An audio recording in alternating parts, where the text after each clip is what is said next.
이상하고 아름다운 도깨비 마을. 도깨비들의 고향, 도깨비들의 아지트. 바로 그곳은요. 전라도 영광군 영광읍의 우평리입니다.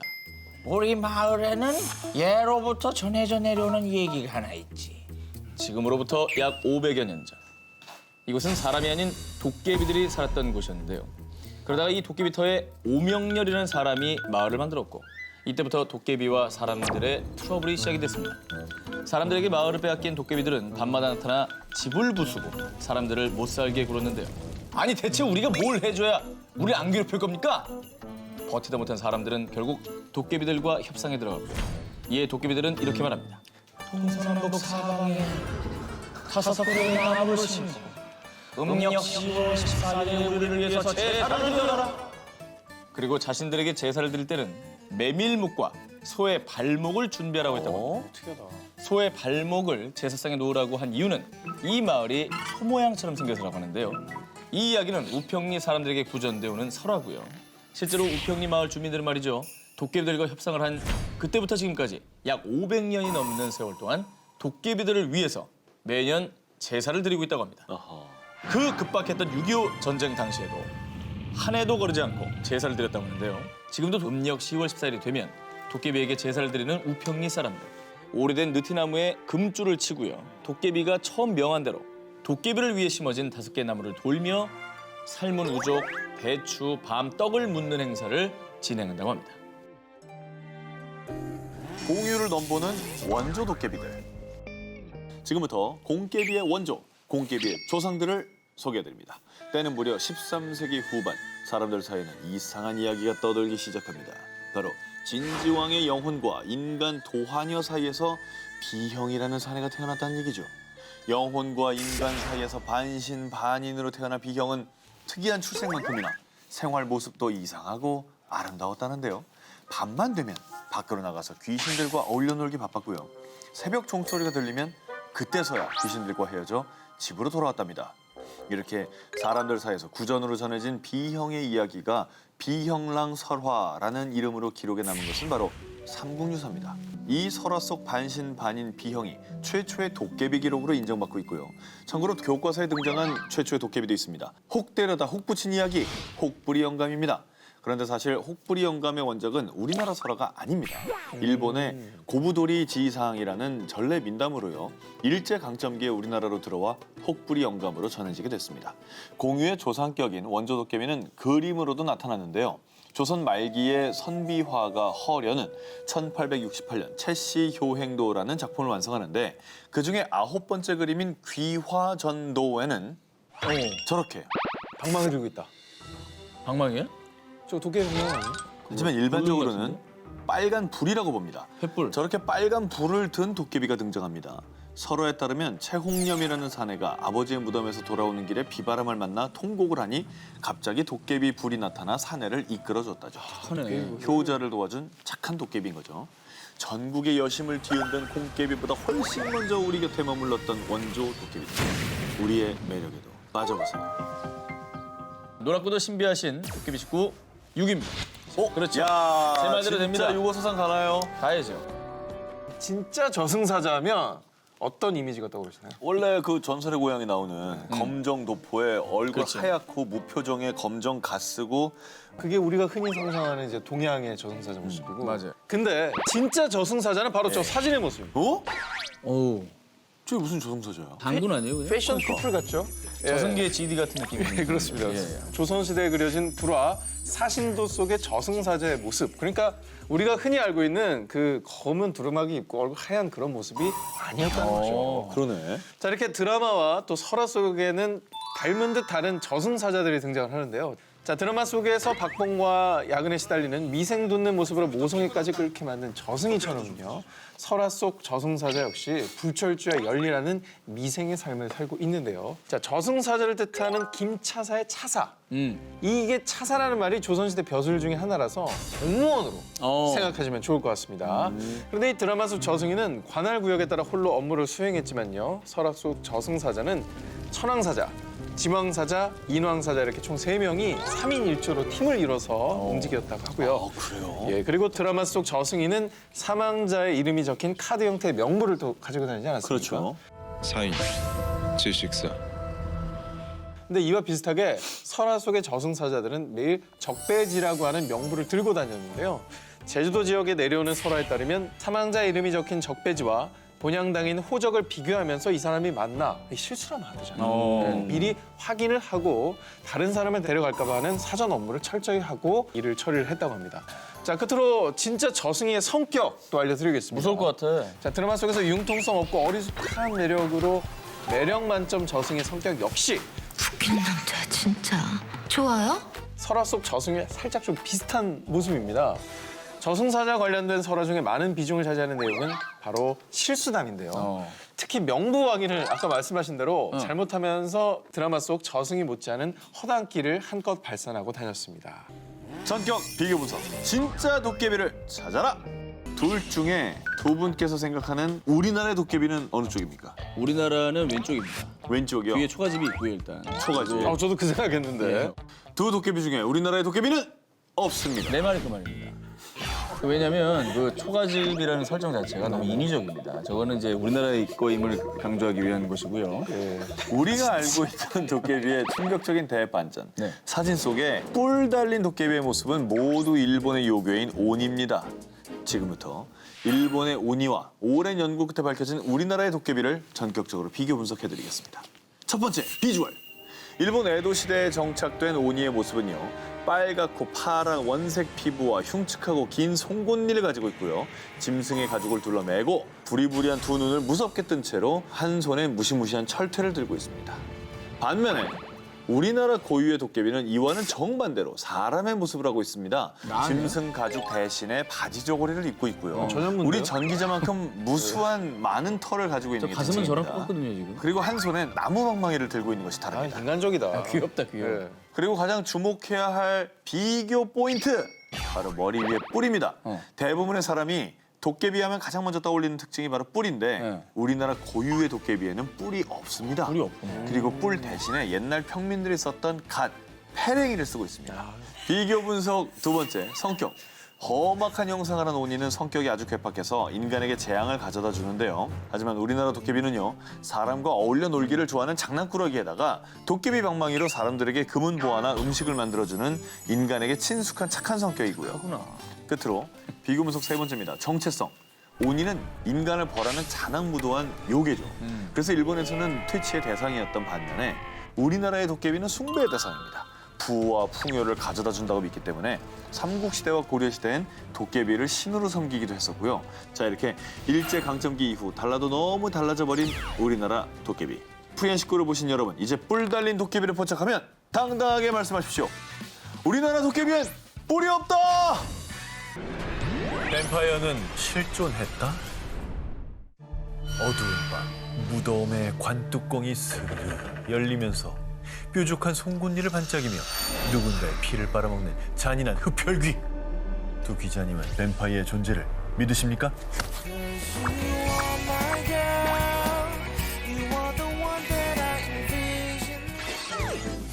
굉장히 동작이 느리네. 사람이 좀 깜짝 놀랐어요. 사람이어서 그래. 저 너무 평온했어요. 아니 뭐 소설, 영화, 드라마에도 등장을 하잖아요. 네. 이제 뭐 조선흡혈귀 뱀파이어도 나오는 판에 이게 약간은 진짜는 있지 않을까. 이게 약간 믿게 되는 거. 그래요? 그런 게 있는 거 그러니까 있긴 있을 것 같다는 생각도 들어요. 근데 뭐 좀비, 뭐 뱀파이어 하도 많이 하니까 상상 속의 존재 같지만은 않은 느낌. 예. 그렇게 짐작하시는 걸 넘어서 제가 증거를 보여드리겠습니다. 아, 그래요? 뱀파이어는 동유럽에서 전해져오는 전설 속의 존재죠. 그런데 이 뱀파이어가 어쩌면 실존했을지도 모르는 충격적인 증거가 나왔습니다. 제 해골인데? 그러니까 보통 그냥 갈비뼈가 있는 자리인데 뭔가 동그란 게 있네. 이 유골은 2014년 10월 불가리아 수도 소피아의 남동부에 위치한 한 수도원에서 고대 도시의 유적을 발굴하던 중 발견된 것입니다. 정말 특이하게도 이 유골의 심장 부위에 금속 재질의 말뚝이 박혀 있었습니다. 이를 본 니콜라이 오프차로프 연구팀은 이 유골에 반뱀파이어 의식이 치러진 것이 틀림없습니다. 해당 유골의 매장 방식은 13세기에서 17세기 사이 중세 동유럽에서 행해진 관습으로 뱀파이어가 무덤에서 부활할 수 없도록 심장을 파괴하는 의미로 치러진 의식이라고 밝혔는데요.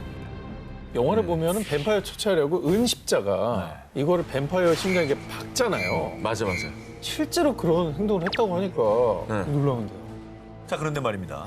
반 뱀파이어 의식이 치러진 건 이뿐이 아니었습니다. 2009년 이탈리아에선 입안에 큰 돌덩이가 박힌 유골이 발견됐고요.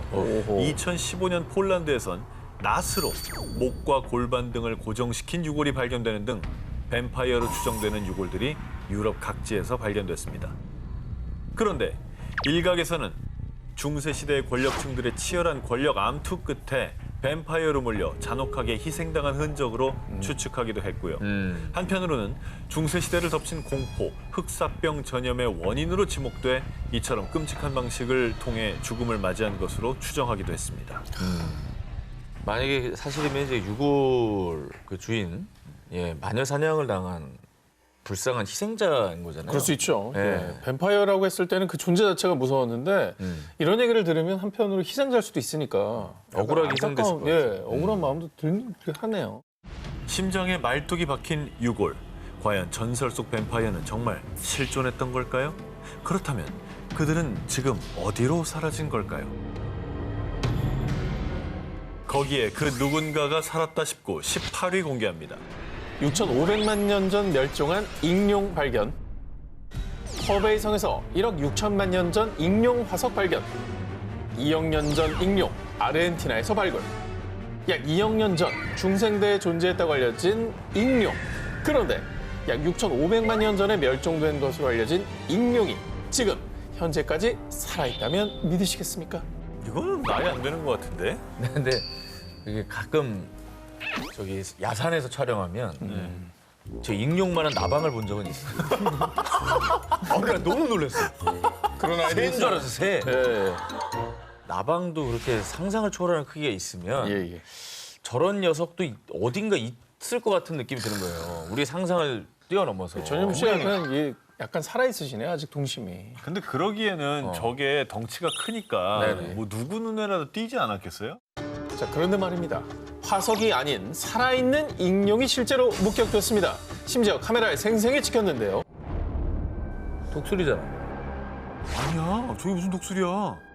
자, 그렇습니다. 2016년 10월 중국과 라오스 국경지대에서 촬영한 이 영상에는요. 마치 익룡처럼 긴 목과 긴 꼬리에 몸통만큼 큰 날개를 가진 이 미스터리한 생명체가 날개를 펄럭이며 산봉우리 뒤로 사라지는 모습이 담겨 있는데요. 이 영상은 순식간에 200만 뷰를 기록. 그리고 영상 속 생명체를 본 사람들은 희귀한 새인 줄 알았는데 볼수록 긴 꼬리가 달린 익룡 같다.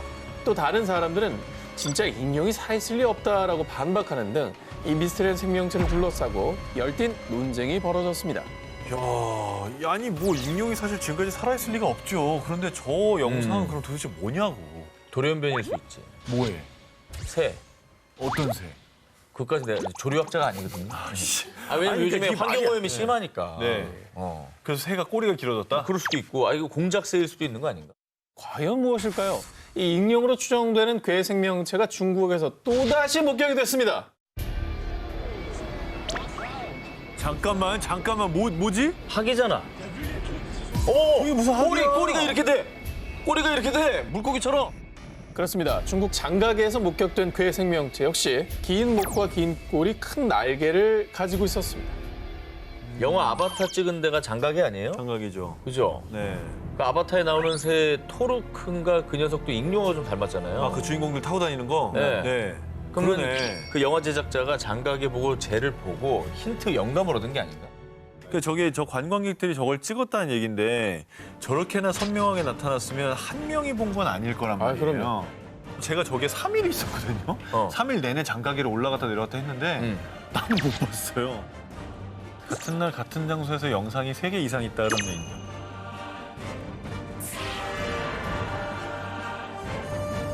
거기에 그 누군가가 살았다 싶고 17회를 공개합니다.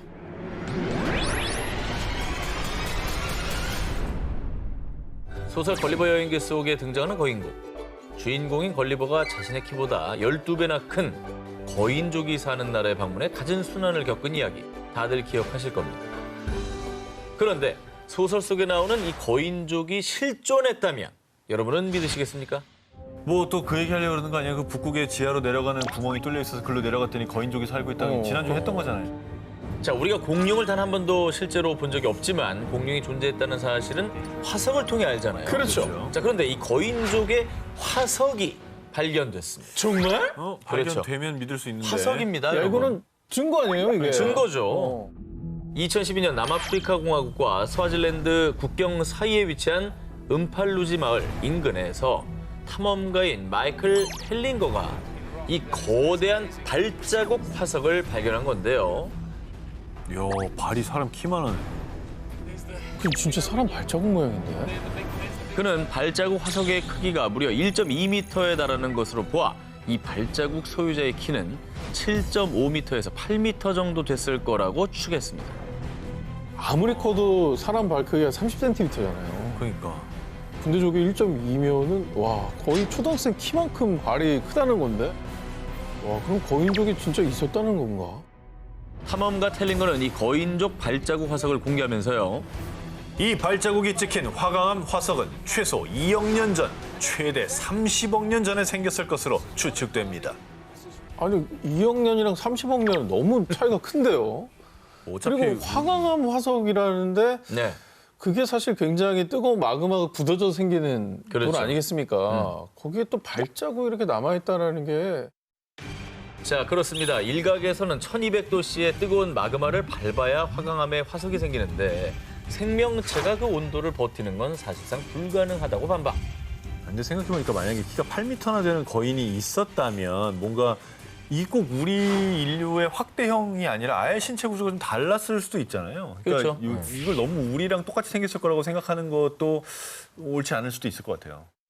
자, 이 발자국 화석을 발견한 텔링거도 같은 생각이었나 봅니다. 그는 발가락으로 추정되는 곳에 암석이 쏠려 있는 모습에 주목을 합니다. 거인이 마그마를 밟은 뒤 발을 들어 올릴 때 모양이 그대로 유지된 겁니다.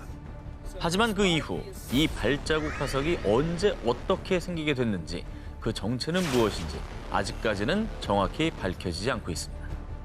솟아오른 부분 있잖아요. 그렇죠. 발을 들어 올릴 때 발가락에 따라 올라가는 그거 어떻게 솟아오른. 붙일 거야? 깎는 건 돼도 붙이는 건 안 되잖아. 저거는 진짜 어려울 것 같거든. 신기하다. 자, 이번엔 현실판 소인국이 존재했다는 증거를 보여드리겠습니다. 1946년 이란 테헤란 대학의 한 지리학 교수가 탐사 대원들과 함께 이란 남부 호라산주의 샤다드 사막을 탐사하던 도중 지금까지 본 적이 없는 신비로운 유적을 발견했습니다. 마을이 하나 발견됐네요. 뭐 약간 도시 느낌인데? 진흙과 돌로 지어진 200여 채의 건물들과 함께 발견된 화덕과 용광로, 구리, 황동 등의 금속 도구와 도자기들. 탐사대는 실제로 사람이 살았던 주거 지역으로 추측을 했습니다. 그런데 이상한 점은 여러 방으로 나뉘어져 있는 이 건물들의 천장 높이가 대부분 140cm. 이란에서는 아주 오래전 고대 시대부터 마크후니크라는 마을에 소인족들이 살았다는 전설이 전해져 내려오고 있는데요. 그래서 일각에서는 이곳이 바로 현실판 소인국이라고 추측했습니다. 뭐 인류 중에 제일 작다고 얘기하는 그 피그미 같은 종족들, 외소 종족들 키가 140, 150 정도 되거든요. 그렇죠. 그러니까 보통 천장은 사람 키보다는 좀 더 높게 짓잖아요. 여유 그렇죠, 있게. 그렇죠. 그러니까 천정이 140이면 거의 키가 한 1m? 그렇죠. 혹은 그 이하라고 봐야 되는 거죠. 그냥 피규어 아닙니까 저거? 그냥 이렇게 모델하우스처럼. 저 소인이 얼마나 상처받겠습니까? 아니 살아있는 애를 아니, 피규어라니요 지금. 아니 살아있진 않아요. 살았었잖아요. 나는 사람이었다. 사과드리겠습니다. 사과하십시오. 아니 근데 정말 눈을 그렇다면 붉고 있잖아요 지금 사과드리고 너한테. 근데 조사를 좀 해보고 싶은 것이 이게 이제 과학적으로 말이 안 되는 사이즈시니까. 자 그런데 말입니다. 2005년 소인국 가설을 뒷받침해주는 결정적인 증거가 이곳에서 발견됩니다. 이 유적의 유물을 밀매하려던 도굴꾼들이 이란 경찰에게 발각되는 사건이 발생했는데요. 도굴꾼들이 훔친 유물 가운데 인간의 형체를 한 미라가 발견됐고요. 과학수사연구소에서 조사 분석한 결과 17살 남성의 것으로 추정. 그런데 정말 놀라운 사실은 그 유골의 크기가 고작 25cm였다는 것입니다. 아니 17세면 다 큰 거 아니에요? 25면 와 너무 적은데. 자 그리고 이란의 인류학자 수잔 마르티네즈 박사는 미라는 마크 후니크 소인족들의 후손이 분명합니다. 그리고 이후 후속 연구가 이어진 끝에 2005년에 발견됐던 25cm 크기의 미라는 약 400년 전에 사망한 미수가였다고 발표. 이란의 소인국 전설은 다시 미궁 속에 묻히고 말았습니다. 근데 결국은 집이 있다라는 건 네네. 그 안에 누가 살았다는 거잖아요. 당연하죠. 그럼 140cm의 주거적인 일단 누가 살았다는 거지? 이게 결국에는 그게 증명돼야 될 것 같아요. 거대 발자국 화석을 남긴 거인과 주거 유적을 남긴 소인. 과연 그들은 먼 옛날 언젠가 이 지구에 실존했던 걸까요? 거기에 그 누군가가 살았다 싶고 15위를 공개합니다.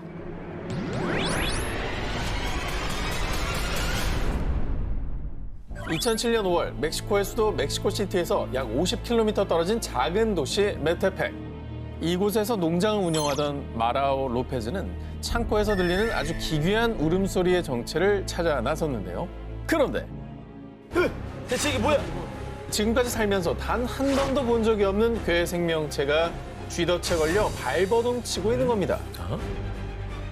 뭐야? 그거 아니야 그거? 스미골? 자, 어린 아기보다도 작은 몸집에 털 하나 없이 매끈한 피부, 그리고 긴 꼬리를 가지고 있었습니다. 아 골룸이잖아 골룸. 저게 생각해보세요. 집에 있는 덫에 저게 걸려 있었다고 생각해보세요. 진짜 무섭겠는데? 아니 저걸 놔줄 수도 없고 죽이기도 찝찝하고 아 막 죽이면 안 되지 일단. 자, 이상한 생김새 괴 생명체가 두려웠던 로페즈는 결국 괴 생명체를 익사시켰고요. 왜? 그 사체를 한 대학교 연구팀에 의뢰해 DNA 조사 등 연구에 들어갔는데요. 이 생물체는 인간도 아니지만 사람이 만들어낸 인위적인 생물체는 더욱 아닙니다. 대학 연구팀은 해당 괴 생명체가 인간과 비슷한 관절을 가지고 있지만 골격은 도마뱀의 특징을 가지고 있다며 지구상에 현존하는 어떤 생명체하고도 일치하지 않는다고 분석. 다만 뇌 후두염이 발달한 것으로 보아 매우 지능적인 생물체일 수 있다는 조사 결과를 내놓았습니다. 쥐 같기도 하고 도마뱀 같기도 하고 머리랑 팔 보면은 약간 사람 같기도 하고. 그러니까 한 몸에 여러 생명체 어. 특징들이 막 혼재하고 있죠. 외계인인가? 뭐야?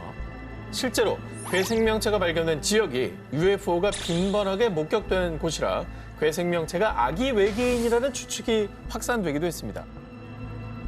그런 가운데 얼마 뒤 들려온 충격적인 소식.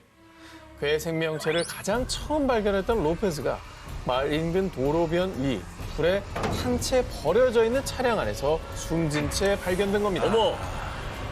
자, 그런데 정말 이상한 점은요.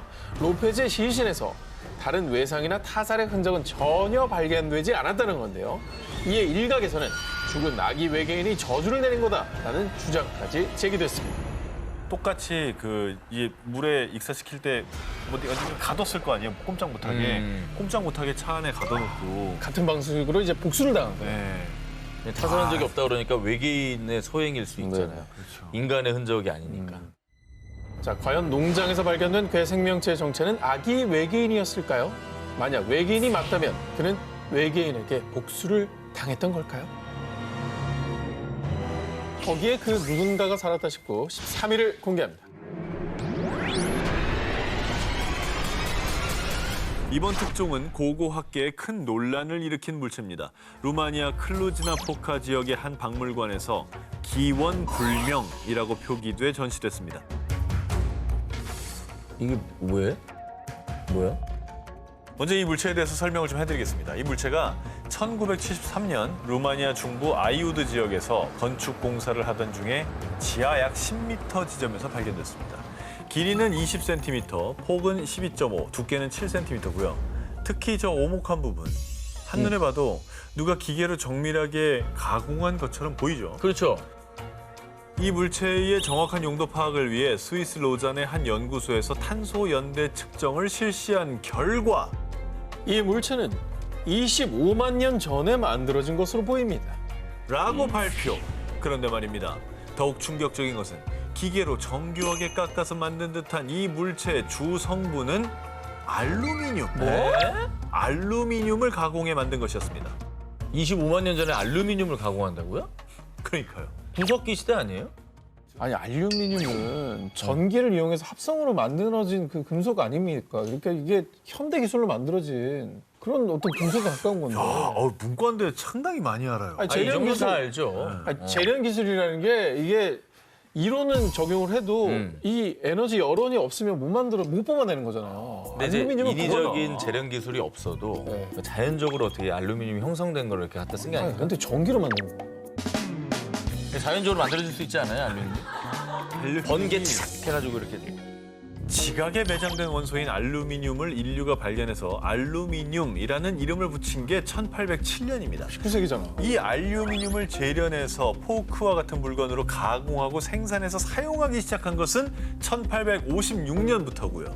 그러니까 인류 역사에 알루미늄이 등장한 게 불과 200여 년밖에 안 되는데 루마니아에서 발견된 이 알루미늄 물체가 25만 년 전에 만들어졌다? 말도 안 돼. 이게 과학적으로 말이 안 되는 겁니다. 아니 구석기 시대면은 저기 돌도 안 갈아 쓰던 때인데 무슨 알루미늄을 재련을 해요. 혹시 그거 아닐까요? 정 기자님이 좋아하는 타임캡슐. 이게 어떻게 이리 뭐야? 아 엽기적인 그녀야? 아니 죄송한데 그건 타임캡슐이고요. 이게 그러니까 대만에서 타임캡슐. 한 2년 머신. 한 2년 전으로 돌아가서 나 아직도 타임캡슐이랑 타임머신 헷갈려. 누가 타임머신 타고 25만 년 전으로 갔다가 실수로 저거 놓고 왔거든요. 던져놓은 거지. 아니, 번개 자작설이 저는 가장 유력해 보여요. 번개 자작설. 자작설. 번개 자작. 25만 년 전 알루미늄 물체의 존재가 드러나자 역사학자, 과학자들은 대혼란에 빠졌고요. 급기야 이 물체의 구성 물질은 지구의 기술과 결합할 수 없습니다. UFO의 흔적이 분명합니다. 외계인이 지구에 방문한 흔적이라는 주장이 제기됐습니다. 외계인이 실제로 존재했고 25만 년 전에 루마니아 쪽에 왔었다는 얘기네요. 논란 끝에 결국 이 알루미늄 물체는 기원불명이라는 표기와 함께 루마니아 클루즈나포카의 박물관에 전시됐다고 합니다. 루마니아에서 발견된 25만 년 전 알루미늄 물체. 정말 외계인이 지구에 남기고 간 흔적일까요? 거기에 그 누군가가 살았다 싶고 12위를 공개합니다. 아이 옆에 나타난 뭐뭐뭐. 2011년 아르헨티나 산타페. 2살 된 아기 베나민을 지켜보던 엄마 실비아는요. 얼마 전부터 이상한 점을 포착했습니다. 베나민이 자꾸 어딜 보면서 얘기하는 거지? 자, 아들 베나민이 언제부턴가 허공을 보며 마치 누군가 대화하듯 옹알이를 한 건데요. 자, 그런데 어느 날 부엌에서 놀던 베나민의 모습을 촬영하던 중 도대체 이게 뭐야? 충격적인 모습을 포착한 실비아. 그녀는 깜짝 놀라 두려움에 떨 수밖에 없었습니다. 뭔데? 자, 화면을 주의 깊게 보시기 바랍니다. 진짜 아유 그러지 마. 자, 저거. 뭐야 말이 돼? 존재 야, 자체가 저거 그거네. 아까 뭐? 그 저기 소인국 마을에서 나온 6월 사이즈네. 이란에서 오신 그 사이즈네. 그 사이즈잖아요. 아 이거 이때니까 소인이 이때니까. 저 그림자 있잖아. 그래. 이건 조작이라고 보기엔 너무 잘 만들었는데? 조작이면 애가 왜 대화를 하고 있어 걔하고. 그러니까. 애는 정확하잖아. 야, 이거 뭐지? 카메라에 순간 포착된 것은 약 30cm가량의 사람 형체를 한 생명체. 그런데 더 이상한 건요. 엄마 실비아에 따르면 영상을 촬영할 당시 심한 악취가 났다는 겁니다.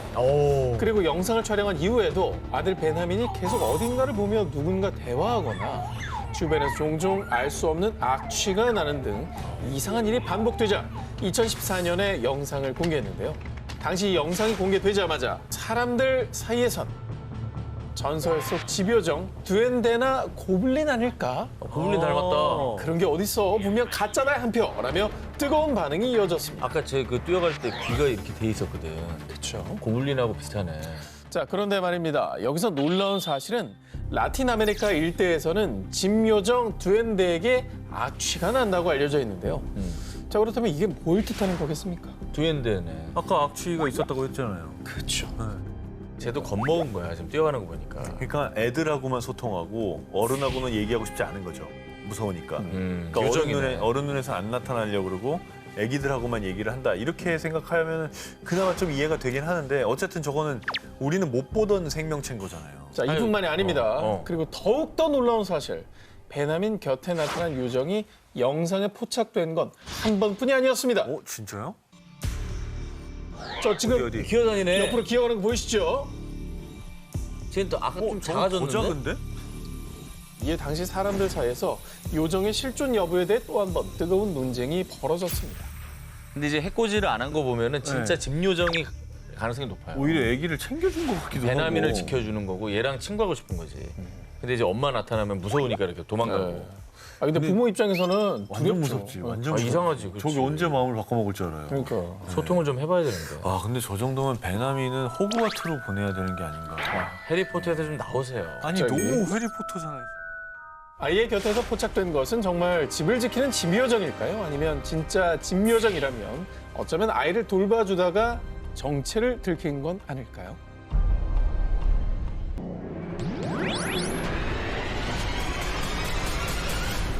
자, 두 기자님은 도비 프리! 영화 해리포터속 집요정 도비의 존재를 믿고 계십니까? 아 저 안 믿었었는데 아까 저 오기자 기사를 보고 나니까 뛰어가네. 예, 실제로 있지 않을까라는 생각이 좀 듭니다. 해리포터도 덕후기 때문에 네네. 도비의 존재를 믿고 싶겠죠. 자, 그런데 말입니다. 할리우드가 아닌 미국 콜로라도의 한 주택 주차장에서 도비의 모습이 포착이 됐습니다. 보세요. 그림자 하나 나왔어. 자, 어때요? 박수를 치면서 가죠? 어떻습니까? 왜 웃죠? 무서워야 되는 거 아닙니까? 에헤이라니. 에이 이거야말로. 이거야말로라뇨. 이거야말로 할로윈 아니에요. 아니 근데 그거 치고 사람이 너무 작은데? 할로윈에 아이도 장난치잖아요. 아이라고 보기에는 팔다리와 머리의 비율이 안 맞잖아요. 다리가 너무 가늘어. 잘 봐봐. 실 맨날이잖아. 같아. 아, 왜 못 그 믿는다는 거야? 걸음걸이 자체가 너무 과장됐어. 장난치려는 의도가 너무 좁아. 띠리리리리리리. 아니, 왜 콜로라도에서 띠리리리를 왜 합니까?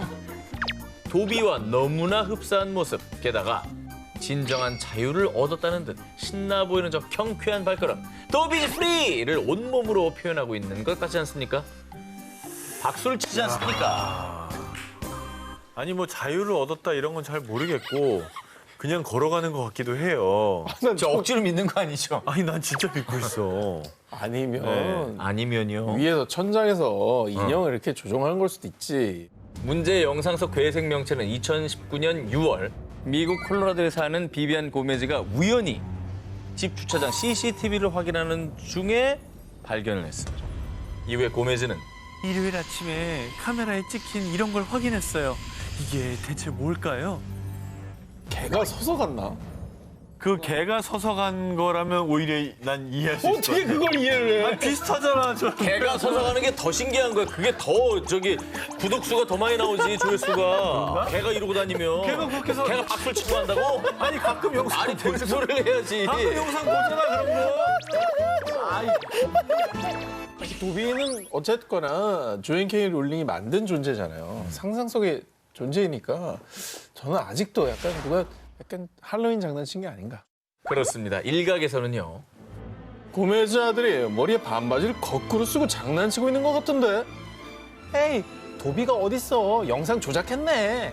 그러나 고메즈는요. 저는 영상을 조작할 만한 기술이 없어요. 게다가 그날 밤 아들은 저와 함께 집에 있었다고요. 누리꾼 수사대들 역시 해당 영상이 조작되지 않았다고 주장하며 이 미스테리는 여전히 풀리지 않고 있다고 합니다. 자, 도비에 이어서 또 다른 전설 속 존재가 등장해 아르헨티나를 발칵 뒤집어 놨습니다. 2017년 10월 아르헨티나 북서부 투쿠만의 한 마을.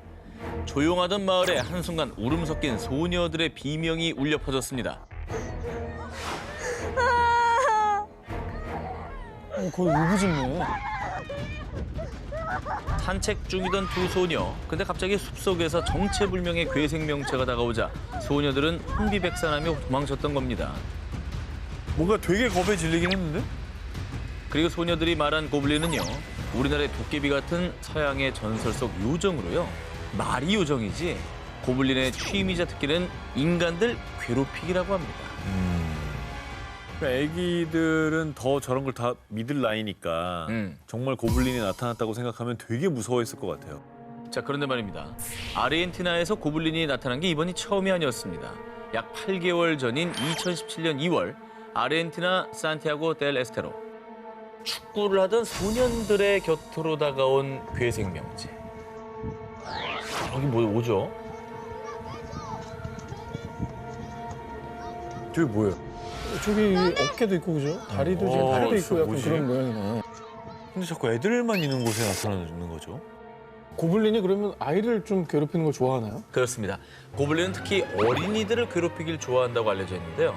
그래서 옛날부터 서양 엄마들의 단골 멘트가 너 자꾸 말 안 들으면 고블린 온다. 서양 아이들에게는 망태 할아버지급 공포의 존재로 알려져 있다고 합니다. 아르헨티나 아이들을 공포로 빠뜨린 고블린 대소동. 정말 이 괴생명체의 정체는 아이들을 괴롭히기 위해 나타난 고블린이었을까요? 거기에 그 누군가가 살았다 싶고 8위를 공개합니다. 전설의 괴물이 나타났다? 2016년 8월 포르투갈의 한 사막에서 포착되며 사람들을 공포로 몰아넣은 괴생명체. 뭐야? 야, 이건 진짜 이상하다. 흐느적하게. 팔이 너무 길어. 그죠? 이게 뭐가 됐든지 간에 진짜 희한하게 생겼고 희한하게 걷는다. 그렇죠. 우리가 모르는 게 너무 많습니다. 자, 털로 뒤덮인 몸에 사람이라고 하기에는 비정상적으로 긴 팔과 다리, 그리고 허리를 구부린 채 천천히 걷는 괴생명체 발견에 포르투갈 누리꾼들 사이에서는요. 약간 추파카브라랑 비슷하지 않아? 에이, 추파카브라가 포르투갈에 왜 나타나? 아니, 추파카브라는 우리도 몇 번 소개했잖아요. 특히 이제 가축들을 공격해서 피를 빨아먹는다는 전설의 괴물이었는데.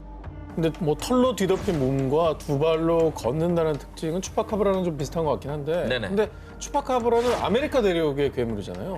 근데 포르투갈은 유럽입니다. 아하. 이렇게 멀리 떨어진 곳에서 발견된 건 좀 이상하긴 한데요. 아하. 자, 그런데 포르투갈에도 추파카브라 같은 전설 속 흡혈 괴물이 있긴 합니다. 마법을 통해 흡혈귀가 된 여자 괴물 블루카. 자, 하지만 일부 누리꾼들의 주장대로 만약 영상 속 괴생명체가 정말 추파카브라나 포르투갈의 흡혈 괴물이라면 그간 그들의 소행이라고 알려진 가축 흡혈 사건이 일어났을 법도 하잖아요. 하지만 해당 사막 일대에서는 단 한 차례 흡혈 사건도 보고된 바가 없다고 합니다. 그러면 아닐 수 있다는 건데 생긴 것만 좀 비슷하지 전혀 새로운 네. 또 다른 괴생명체 뭐 이런 거 아니에요?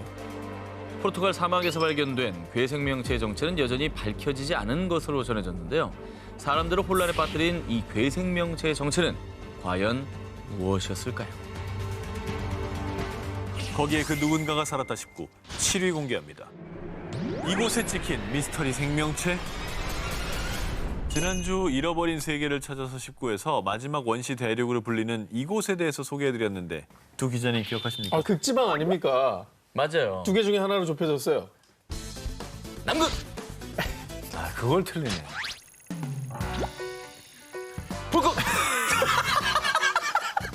어디야? 기억이 안 나. 그 평 그거? 남극입니다. 혹독한 기후 환경으로 일부 연구원들만이 거주할 뿐 여전히 신비의 대륙으로 남아있는 남극입니다. 그런데 오래전부터 일본에서 전해지는 남극의 미스터리한 생명체가 있습니다. 이게 실제 목격담을 토대로 그린 괴생명체의 모습입니다. 팔은 사람 같긴 한데 얼굴이 약간 이상하네. 손가락 엄청 기네. 이 남극 괴생명체의 목격담이 한두 개가 아닙니다. 일본에서 전해지는 내용에 따르면요. 2000년대 초 일본의 한 커뮤니티에서 자신을 일본의 고래 연구원이라고 밝힌 글쓴이는요. 남극에서 신비한 생명체를 발견했다. 외국 잠수함이라고 생각했지만 그것은 분명 살아있었다. 30m 크기에 돌고래 머리, 피부가 희고 손가락이 5개였어요. 일본의 남극해양연구원과 고래잡이 선원들 사이에서도 목격담이 잇따라 전해졌던 겁니다. 이 소식은 전 세계에서 화제가 됐고 남극에서 목격된 이 생명체가 인간의 모습과 비슷하다고 해서 국내에서는 남극과 인간을 뜻하는 일본어 일명 남극 닌겐으로 불리고 있습니다. 그러니까 뭐 이렇게 잠수복을 쓴 게 아니라 저렇게 생겼다는 거죠? 네. 어허. 그리고 목격담이 꽤 많다는 거. 하지만 어디까지나 소문일 뿐 실제로 남극 닌겐의 모습이 사진이나 영상에 포착된 적은 없습니다. 그래서 또 소설 쓴다, 거대 가오리나 빙산의 얼음 조각을 착각했겠지. 그렇지. 그 존재를 믿지 않는 분위기가 커졌고요. 게다가 일본의 전설 속 인어 요괴 닌교와 비슷하게 묘사돼 그 의심은 점점 커져만 갔습니다. 그래, 이게 상상 속의 어떤 그런 걸 캐릭터. 알고 있으면 이것 때문에 이게 떠오를 수 있는 거예요. 그럴 수 있습니다. 네. 무리하게 연결시킨 것 같기도 하고. 그리고 이게 뭐 다른 나라에서 여러 사람이 목격했다면 알겠지만 일본에서만 유독 이런 모습으로 나타났던 거잖아요. 그러니까 약간 조금 추측이 아닐까. 그런데 말입니다. 네네. 그렇게 떠도는 소문으로 잊혀져 갈 즈음 이 사진 한 장으로 남극 닌겐에 대한 진위 논란이 재점화됐습니다.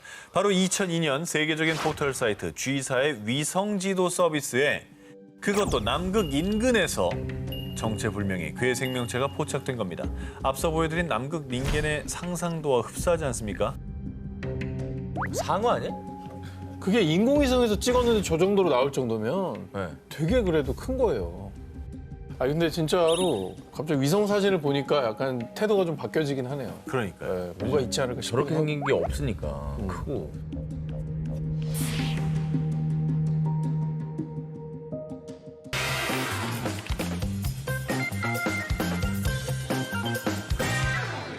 자, 이번에 소개해드릴 그 누군가는 직접 자기소개를 한다고 합니다. 잘 듣고 누군지 맞춰보십시오. 난 주로 사람들의 눈을 피해 최대한 숨어 살고 있죠. 나 근데 조심한다고 했는데 300번 넘게 사람들 눈에 띄었지 뭡니까? 아무래도 키가 2m가 넘고 전 기자님처럼 몸에 털이 많다 보니 자주 목격된 것 같아요. 여러분, 나는 누구일까요? 설인? 바야바. 바야바 기억나요? 자기소개처럼 이 특출난 외모 때문에 목격된 빈도수가 비교적 많은 이 전설 속의 괴물은요. 1960년대부터 1994년 미국 워싱턴, 2007년 미국 엘러게니 국립공원, 2010년 캐나다 온타리오 등등 주로 미국과 캐나다 로키 산맥을 중심으로 수십 년 동안 목격담이 속출했습니다. 300번 이상 목격됐으면 다 들켜버린 거 아니에요? 네. 너무 조심성이 없네, 얘가. 그 주인공은 미국과 캐나다에서 전설처럼 전해지는 반인반수 괴물 빅풋입니다. 빅풋은 이름 그대로 커다란 발을 가진 거인인데요. 캐나다에선 털이 많은 거인이란 뜻의 사스쿼치라고도 불립니다. 즉 온몸에 털이 뒤덮인 사람과 짐승의 중간이라고 생각하시면 됩니다. 자, 그간 목격담은 많았지만 현재까지 빅풋이 실존했다는 증거는 발견되지 않았는데요. 그런데 2019년 한 영상이 공개되자 이번엔 진짜 빅풋이다. 사람들의 뜨거운 반응이 이어졌습니다. 와, 무슨 영상이 되지? 자, 저 멀리 까만 점 보이시죠? 근데 사이즈가 좀 큰 것 같아요. 엄청 크지, 네. 저기가. 방어합니다, 저. 사람이 안 보일 거 아니야, 저기. 거의 두 배, 사람의 두 배 두세 정도 배 될 것 되는 것 같은데. 같은데. 네. 이거 이상하다. 저 고릴라 이런 것도 아닐 거 아니에요. 그리고 대낮에 저렇게 찍힌 거예요. 저건 이상한데? 근데 크기로만 보면 사실 곰 같은데요? 곰이네요. 정말 죄송한데 예. 대부분의 저런 사납곰은 야행성입니다. 야행성 동물은 낮에 자요. 거의 깨는 일이 없습니다. 눈이 나빠서 깼나 보죠. 뭐. 암인 줄 알고 나왔을 거예요. 불면증. 아니 곰이 스트레스 받을 일이 뭐가 있어요. 얼마나 자꾸 사람들 많은데. 빅풋이라 그러니까 스트레스 받아. 그렇지. 나 곰인데. 그리고 먹이도 없잖아, 요즘에. 예. 짜증나. 최근에 딱 우리 그 방송 막하기예요. 예. 자, 이 영상은 빅풋이 많이 목격되는 곳 중 하나인 미국 유타주 프로보의 주민들이 촬영한 것입니다. 영상 속엔 빅풋으로 추정되는 생명체가 비교적 선명하게 포착. 이 영상이 공개되자 사람들 사이에선 빅풋이 실존한다며 뜨거운 반응이 이어졌고요. 마치 사람처럼 똑바로 걸었고 사람 둘을 합친 것보다 컸다고요. 라며 곰이나 다른 동물이 아니라 빅풋일 가능성이 높다고 주장했습니다. 그리고 이뿐이 아닙니다. 앞서 2016년도에도 일가족이 프로보에서 빅풋을 목격했다고 주장한 적이 있었는데요. 그런데 이번에도 프로보에서 빅풋으로 추정되는 생명체가 발견되자 진짜 빅풋이 실존하는 게 아니냐는 사람들의 반응이 이어졌습니다. 자, 그런데요. 빅풋이 존재한다, 존재하지 않는다를 두고 오랜 세월 논쟁이 이어온 가운데 누구보다 빅풋이 실존한다고 믿으며 빅풋에 정말 진심인 미국 오클라호마 주에서는요. 어허. 올해 3월 이것까지 내걸었습니다. 빅풋을 잡아오면 현상금을 줍시다. 원티드야? 300번이면은 원티드 할 만하죠. 네. 잡아와라, 그러면. 무려 오클라호마주의 하원 의원인 저스틴 험프리에 따르면 오클라호마 야생동물보호소의 협력하에 빅풋 수색 시즌을 정하고 자주 출몰하는 곳을 표시한 지도와 빅풋 추적 라이센스도 발급. 그리고 빅풋을 잡으면 자그마치 24억 원의 현상금을 지급하겠다며 이를 법안으로 발의했습니다. 법안으로 발의했다고? 그러면 갑시다 우리가. 잡고 나서 거기서 오프닝 하시죠. 괜찮네. 8억씩 나눠가지면 되는 거야. 아니 근데 이제 그 공에 따라서 네. 좀 더 결정적인 공을 세운 사람이 반을 가져가고. 아이 그런 게 어딨어. 3분의 1로 해야지. 뭐 뒤에 좋습니다. 빠져 있으려고 그러지. 무서워. 누가 봐도 뒤에 빠져 있을 거기 나는 때문에 찍고 있을게요. 네. 이 증거 영상을 또 잡아야 돼. 아니, 정 기자님 앞장서서 네. 하는 걸 저희가 찍겠습니다. 털도 많으니까 나랑 또 예. 교감이 될 수 있겠죠. 자 그런데요, 여러분 빅풋 수색법엔 주의할 점이 있습니다. 단 빅풋을 산채로 잡아와야만 합니다. 우린 평화롭게 빅풋을 대할 겁니다. 오클라호마에서는요, 빅풋을 존중하고 인정하는 만큼 반드시 빅풋을 산채로 잡아와야만 현상금을 겟할 수 있는데요. 어떻게 산채로 잡아 저렇게 큰 애를. 아니면 빅풋한테 그래. 저기 딜을 걸 수 있죠. 아 너도 얼마 띄워줄게? 그렇지 우리 셋이 가서 네. 6억씩. 근데 왜 이렇게 다들 빅풋에 진심인 거예요? 사실 오클라호마주는요, 빅풋이 많이 목격되는 곳 중에 하나입니다. 빅풋 수색법을 통해서 지역 경제 활성화는 덤을 노린 건데요. 하지만 안타깝게도 이 법이 통과되지 못했다고 합니다. 가도 현상금이 이제 안 걸려 있다는 거죠. 안 걸렸어? 법안이 통과됐어야 이게 예산을 따서 현상금이. 뭐 안 걸렸으니까 무리할 필요는 없겠네요. 잡아드리려고 했더니만 그 참. 예. 근데 이게 진짜 얼마나 저렇게 알려져 있으면 저런 얘기를 하겠냐고. 그렇지. 인류가 오랜 세월 쫓았지만 여전히 우리와 숨바꼭질 중인 빅풋. 빅풋들은 정말 그곳에 살고 있는 걸까요? 빅풋 여러분, 혹시 어딘가에서 살고 있다면 살짝 저에게 당근을 흔들어 주세요. 모모의 울음소리가 들리는 곳. 중국 구이저우성 웨이닝현의 한 산골 마을입니다. 이 마을의 옥수수밭 뒷산에서 벌어지는 기이한 현상에 많은 중국인들이 이미 원정을 다녀온 곳입니다. 저렇게 많은. 진짜 많네. 되게 평범한 그냥 농촌이잖아요. 그렇죠. 옥수수밭 뒷산이라니까. 도대체 이 마을에 어떤 일이 있었기에 이렇게 많은 사람들이 이곳을 찾았을까요?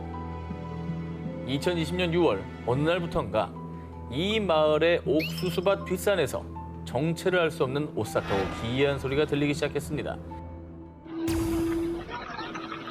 들리죠? 저 뿔라팔 같은 소리요? 울음소리가 들려, 울음소리가. 저기는 저 뿔라팔 같은 소리만 하는 거예요? 네. 야, 이상하다. 뭔가 울음소리인데? 저게 뭔 소리야? 무슨 동물 울음소리도 아니고 뭐지? 정체를 알 수 없는 기이한 소리가 이어지자 마을 사람들 사이에서 무성해진 소문. 아니, 뒷산에서 나는 소리가 혹시 용의 울음소리 아닐까? 예로부터 중국에서는 용을 신성시했죠. 우주에 존재하는 신성한 자연력을 상징하는 존재이자 비와 가뭄, 홍수 등을 다스리는 존재로 숭배돼 왔습니다. 워낙에 소리가 기이하기도 했고 생전 처음 들어보는 소리였기에 혹시 그 소리가 전설의 동물 용의 울음소리가 아닐까 추측하는 사람들이 있었고요. 그리고 소문이 꼬리에 꼬리를 이어 다른 지역까지 확산. 이 마을 가면 신성한 용의 울음소리를 들을 수 있을 거라는 기대에 매일매일 수천 명의 관광객이 마을을 방문했던 것입니다. 아, 용은 뭐 우리나라뿐만 아니라 중국에서도 굉장히 신비로운 존재로 통하잖아요. 그 신성한 기운을 받으려는 사람들이 저렇게 몰려들었던 거네요. 자, 이 마을의 미스테리한 소리가 연일 화제가 되자 당국에서 소리의 정체를 찾기 위해 조사를 시작했습니다. 다양한 분야의 전문가들이 나서서 소리를 분석한 결과 이 소리는 새가락 메추라기 새 소리로 보입니다. 조류 전문가들은 이 기이한 소리의 정체가 용의 울음소리가 아니라 새 소리라고 밝혔습니다. 뭔 새가 저렇게 크게 울어요? 무슨 뭐 울음통이 무슨 뭐 하지만 이곳의 일부 주민들은 아니 새 소리라면 그동안 왜 한 번도 들어보지 못했겠어요? 이 마을에 수십 년 살아봤지만 처음 들어보는 소리였다고요. 뿐만 아니라 소리가 시작되고 얼마 안 돼서 이 마을 인근 허장현에서 진도 4.5의 지진이 발생했고 이 마을에 폭우가 내리고 나서야 소리가 사라진 점 등을 근거로 일부 주민들은 이 의문의 소리가 용의 경고라고 여전히 믿고 있다고 합니다. 옥수수밭 뒷산에 나타났다가 갑자기 사라진 의문의 소리. 단순히 새의 울음소리였을까요? 아니면 정말 용의 경고였을까요? 살생석에 얽힌 구미호의 저주.